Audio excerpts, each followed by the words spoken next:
$10 isn't worth food poisoning? What are you talking about? I vlogged about the chicken situation. Okay, so we're here to answer some questions you guys left on our last day in the life video. Yeah, it's really cool seeing all y'all's responses here. And some good questions too that I'm excited to answer. So we'll just go in order. We have and babies y'all sleeping, asked, so we're trying to... I'm just kidding. Y'all asked some really kind of like hard questions. So this video might be long, but we're just gonna talk. Well, yeah, there are some good questions and I'm excited to answer them here. So let's go ahead and jump right into it. First one's from Stacy. Stacy Kevin. She says, "Hey guys, my husband and I have been following Dave Ramsey for almost 2 years and will be debt-free in June." Nice. That's this month. That's awesome. Though we have been following the steps, we just combined our money back in April and are trying to figure some things out. I wanted to see how you guys do eating out. When one of you eats out with the other, do you still use an eating out budget that is combined, or do you use your pocket money? When one of you eats out with the other? We aren't sure the best way to do this, and I'll be honest, I'm afraid he will blow it all if I let him use the combined budget. We haven't set a budget for eating out yet, but it's something new. I was thinking of adding one debt-free. Eating out is our worst area. Up until recently, when he would eat out for his lunches, or when me and the girls would, we were doing it separate, our own personal money. But the past couple months, I started putting it all under the same category, just because I really wanted to focus on how much we're spending on eating out because we're so bad. I would say not to use your pocket money, to have a separate fund for it, because we do. We have a restaurant fund that we take out of when we go out to eat together. Now, whenever I go out to lunches by myself, I use my own pocket money. That's what I was just talking about. We used to do it separate. Now I've been putting it all...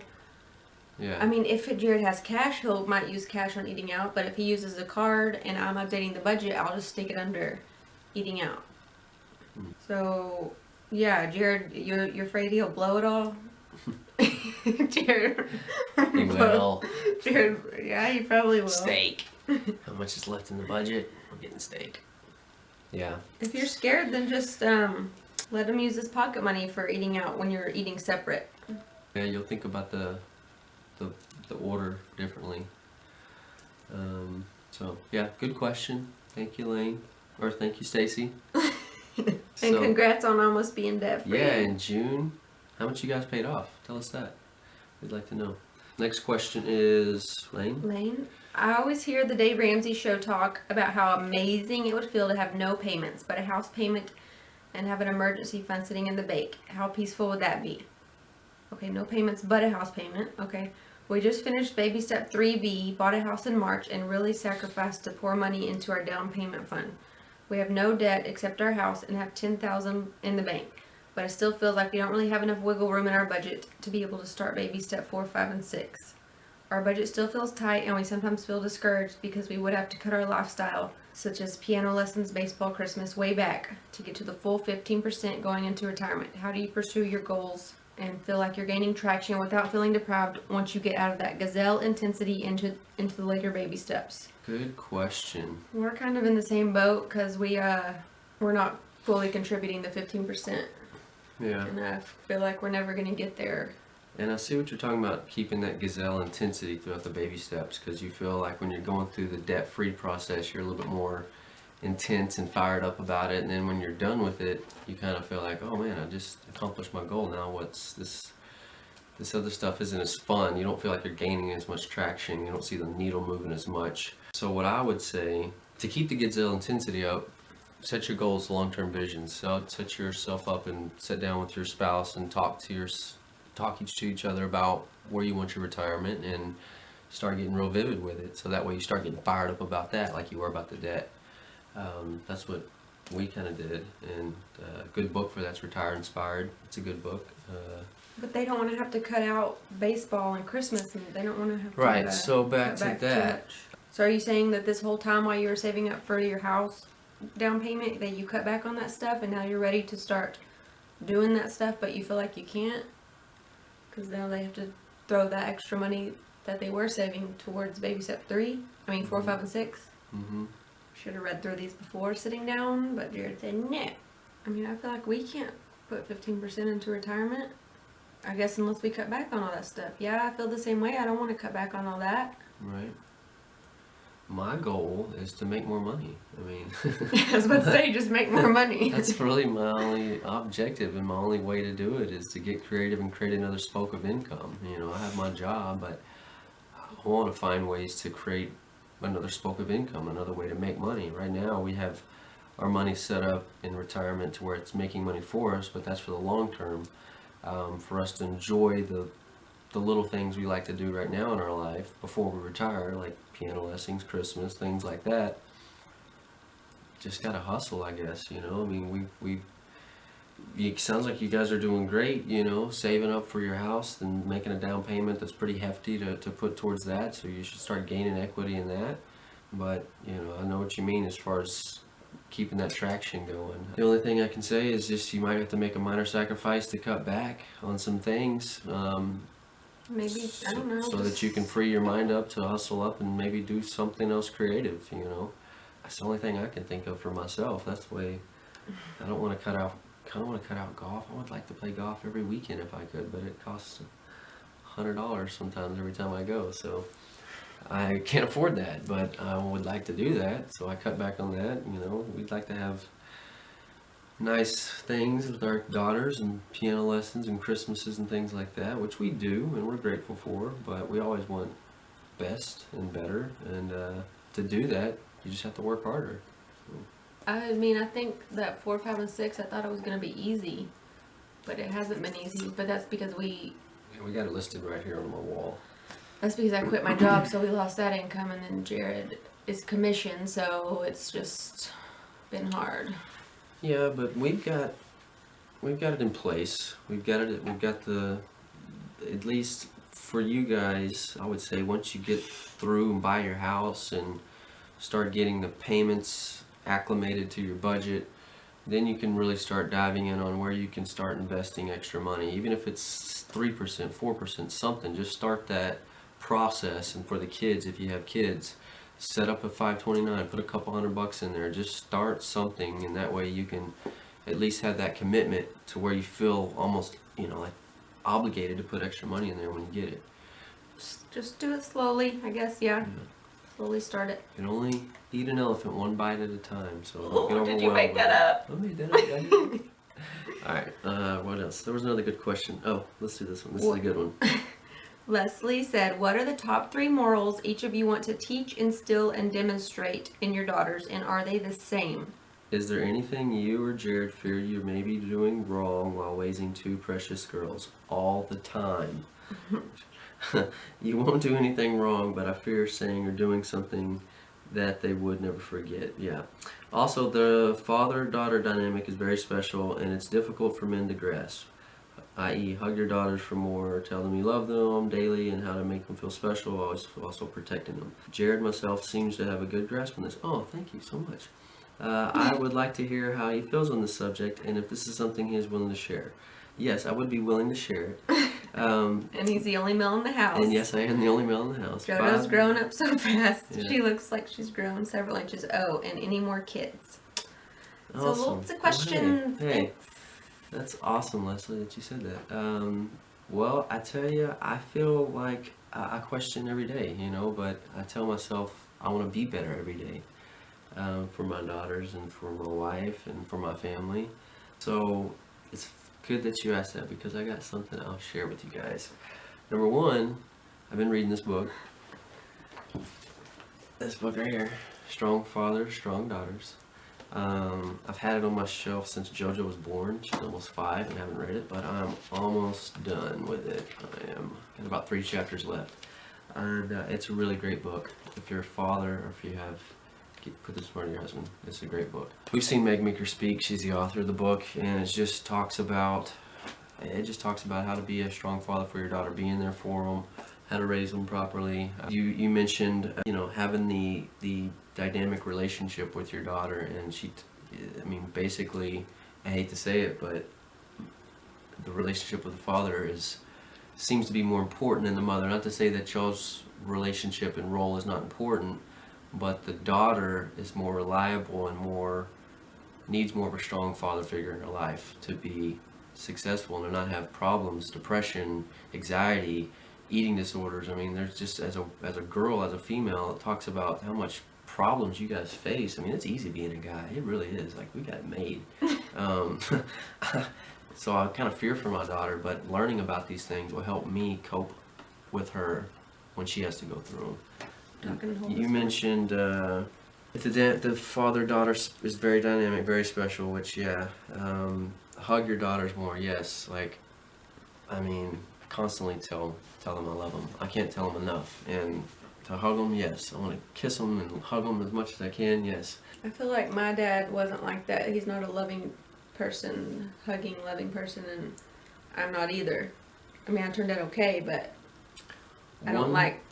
I don't know. Here's one thing she mentioned in here, and He's here's a good one. dad. He just didn't like to hug her. Yeah, and that's okay. I mean, but as a daughter, she wants to feel that affection. She wants to feel that love. She wants to feel hugged, and there's a physical presence with that. One thing I was saying, so I do this a lot when we're at family get-togethers. You know, like pretty large family get-togethers. Like, you know, grandparents are fine, but I'll make JoJo tell everybody bye, and I used to be like, give them a hug, give them a kiss, you know, and like sometimes she wouldn't want to, and I'd be like, no, go give them a hug, go give them a kiss. I'm not gonna do that anymore because basically that's just letting her know that she can. I don't want to kiss on everybody, you know what I mean? Like there's you got to be protective of your child about it. I mean, you know, grandparents and things like that's okay, but you know, if she doesn't want to. Don't force her. It's a choice, and even for myself, you know.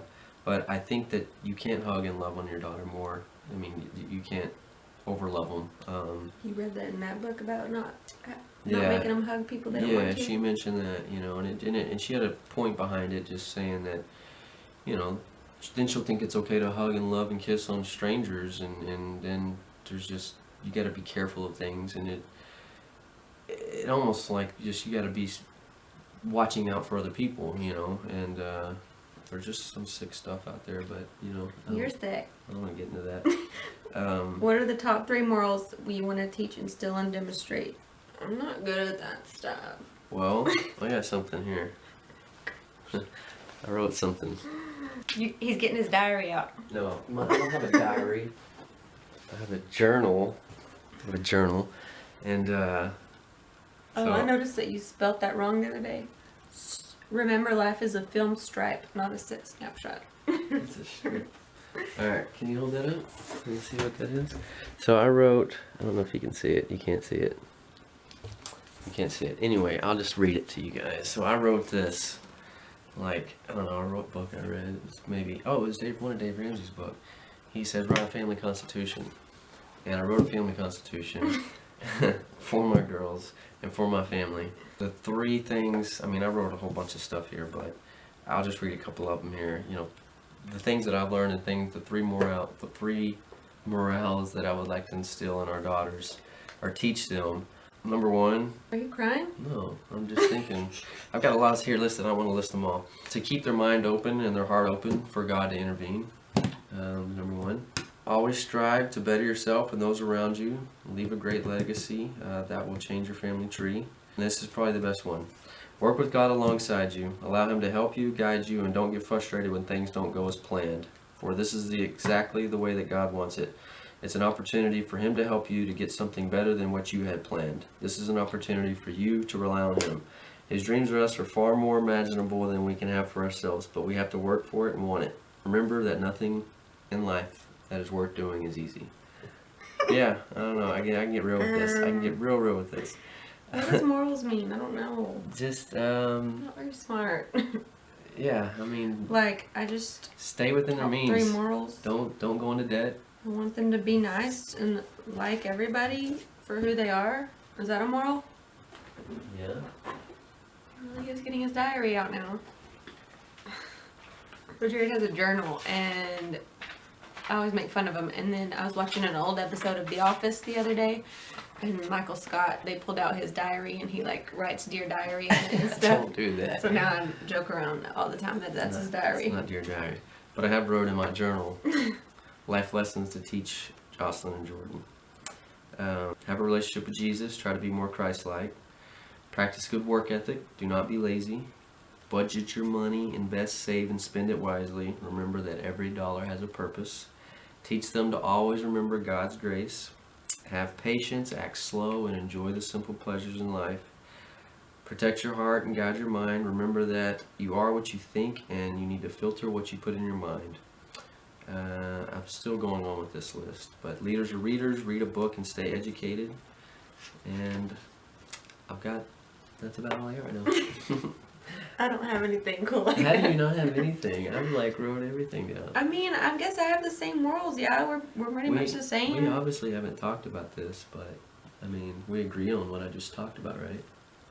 I mean, what other kind of morals are there that you'd want for your kids? I don't Yeah. know. All that good stuff. You want to be a good person, Yeah. and I guess you just I have high hopes, Split it high up. standards for my kids, really high. No, it's things that I want really for myself, and you know, as parents, we're gonna screw up, man. We're gonna mess up, but we have to have some guidelines and we have to have something set. So this is a great question. Also, Allie asked, "Are you missing going to corporate work every day?" Is that you? no. I don't really ever think about it. I don't know. I just don't feel like I'm good at this job sometimes, or I question a lot why I wanted to stay home. I feel like I'm not good at it, and I also feel bad for not making an income and all those reasons, but I don't miss my other job. Like, I want to be doing something that I enjoy when I do go back to work, and we're trying to decide what that's going to be. Well, number one, you are making an income because you're saving us money, and number two, you are doing a great job. So, Thanks. clear that right up. All right. I would.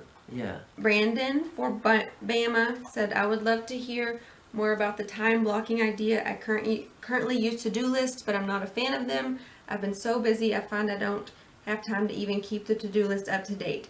How do you use time blocking to schedule your day, and how has it made a difference in your productivity? Great question. I'm learning this right now too, Brandon, because I'm a huge to-do list guy, and what to-do list done to me is overwhelmed me to the point to where it kind of stresses me out. I'll have things looming around on my to-do list. There are a couple of days, weeks, months that really eat up my mind and my capacity. So what I've been trying to figure out a way to do is to plan my work and work my plan, is basically putting everything down in increments of time. So what I'll do now is I'll at the end of the day, I'll write out everything that I'd like to do for the next day. I'll write it out, just list it down like a to-do list. And I know there's gonna be stuff on there that's not gonna get accomplished. So then I'll go through it and I'll do an A1, A2, A3, B1, B2, B3, C1, C2, C3. I'll never get to the C's because I'm not that important, but I go through that way to basically prioritize what needs to get done. So all the A1s are going to get time blocked. They're going to have to go into my 8-9 hour day, whatever I have from, Sounds like a lot of work. well, I learned this too. If you plan more of your project, then it's going to take less time to get that project completed. So I'm all about planning and getting my stuff done, especially with my job, because I have nobody telling me what to do. I have to get up and find work, and I'm just laughing because I'm looking around at all his lists. yeah. Anyway, so back to the time blocking. So you're basically listing it out, and on my A1s are my priorities, my most important tasks. They're get scheduled. They're gonna get time blocked, and I try to block it out in 30 minutes. So I'll put it in there, and basically for my 8 to 5 work, chunk it out. I use time chunks, 30-minute time chunks, and just put in each one, sometimes an hour if it's a longer task to complete. But those ones that are on the A priorities are going to get time blocked. And I have a timer that I use, an hour timer, that I try to keep me on track, to keep me from distractions, because basically what the time blocking does is, if I know for the next hour I gotta focus on recruiting, I gotta make 10 calls, I gotta make 20 calls, whatever it is, I have no distractions, I've cleared myself up, I put that timer on, and I just know for the next hour that's all I'm doing. I clear my desk, clear distractions, and just try to focus on that. I time block it out, and that's how I stay focused. And then the next thing, and then if you know, it's basically a goal, right? If I got 20 calls and I hit 15, well, that's fine. I'm still okay with that, but I might hit 25 calls. Where'd you Yeah. read about all this? How'd you learn I that? don't even know where I read it, but I've been just now recently reading about it. That's why it's really fresh, and I just threw a lot of information out there. But Kevin Show 'em your Cruz planner. talks about it. I got a new planner called the Passion Planner, and I've never had a planner like this before. I've always just been a calendar guy where I'll just calendar out stuff, but this one has a calendar. It also has the time, the hours of the day. So I like this because basically it allows me to time chunk what I want to do. So during the week, I'm able to basically put out my MITs, my most important tasks personally and for my work. And then throughout the week, I'm going to go through after I've made out my list that I want to do for the week. So I'm going to try to do it in weekly chunks, try to plan out each thing that I'd like to get accomplished for the week, and then I'm going to schedule time for it on each day of the week to get it done. And we're going to see how that goes. So has this time blocking stuff really made a difference in your productivity? Yes, because I lose focus throughout the day, and what I need is focus, and I need to be able to this is giving me focus. Like I said earlier, it just allows me to stay focused on that one thing at the task at hand for that 30 minutes or for that hour, checking emails, responding to calls, following up with clients, whatever it is. What do you do, Brandon? I'd like to know what you do, man. If you're a salesman, or if you are, I got a couple books to refer to you. So, cool. Good question, man. I couldn't do that because the kids mess up my time. And yeah, and that's one thing, because there are things where you have to be pulled off to, right? There are urgent things that aren't a priority, but they're urgent enough to where you have to take care of them, and that's just where you have to prioritize. You have to figure out what's urgent and important. Some things are very important but not urgent, so you have to figure out what's going to be the biggest bang for your buck. I mean, time is finite, so you have to schedule it, and I know that you can't get time back, so that's why I'm so precious about it. And it might take me time to plan my time, but like I said, me planning my time allows me to get things done more efficiently. Okay, that was a long answer, but there's the answer. That's a good one. This Good is question, Brandon. Monica said this is probably a weird question, but where do your girls get their curly hair from? How old are you guys, and how did you get started in your debt-free journey? I'm Well, 30. I've got like frizzy hair, and it's curly. Well, I have curly No. hair. It's just frizzy, so I don't know how to answer that. And Jared had curly hair when it's grown out. Long, Bozo the Clown, red hair. And he had red hair when he was little, so that's where Jordan gets it from. Yeah, just like hers. So Jared's 35, 32. 32, and I'm about to be 30 in July. How did you get started in your debt-free journey? Basically, when JoJo was born, we completely changed our lives and said, let's be adults and be good parents. And Jared already kind of knew who Dave Ramsey was. I don't really remember. I have horrible memory. But I remember I didn't like having to go back to work. And somehow I started listening to Dave Ramsey, and I started writing down all of our numbers. We finally combined our incomes at this point. Pissed off. And we saw that, yeah, basically we just wrote down our numbers and all our debt, and we said, hey, let's just do this. And And we're like, man, this is gonna so be we like. both got fired up about it and did it, and just made the choice. We looked at what the financial people that had loaned us the money, the plan that they had us on by the time we pay it off. It was like 30 years. We were like, dude, we're gonna be 65 by the time we pay this off. No.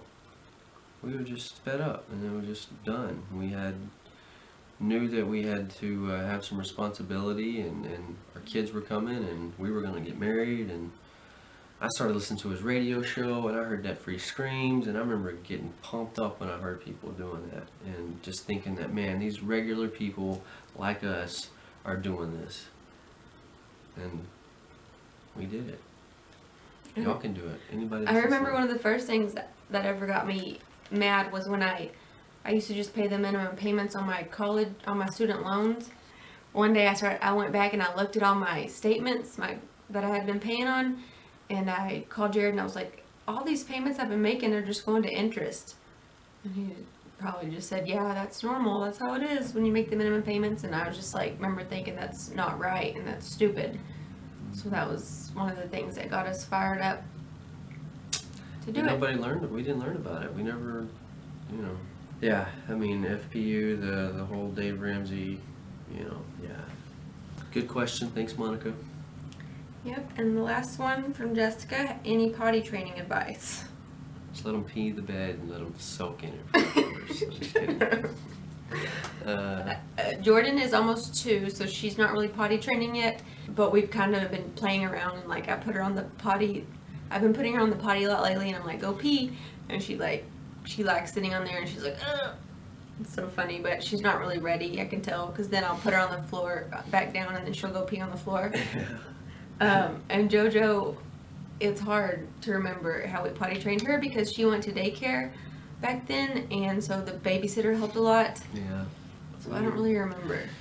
I remember having conversations about it, and we read a book about it. I remember when we read this potty book like every night when she was going through it. I know the babysitter told us when she was also potty training one of the little boys, she'd like put Cheerios or Fruit Loops in the toilet and let them aim and try to hit the cereal. Yeah. And you can do a rewards or sticker chart or something. I've read about that. Get a little potty. I don't know. Some people don't. Some people just put the little thing, but Oh yeah, we had a little buy potty. a little potty for her because it Yeah, just that's what we need to get. feels more of an ownership. That's her potty, She wants to use it. So cool. Thanks for that question. And if anybody else has any potty training advice better for Jessica and for us, since we'll be working on that soon, you can leave that below. Okay, that would be helpful. Sorry we didn't have more Yeah. No, those were good questions, and more advice for that.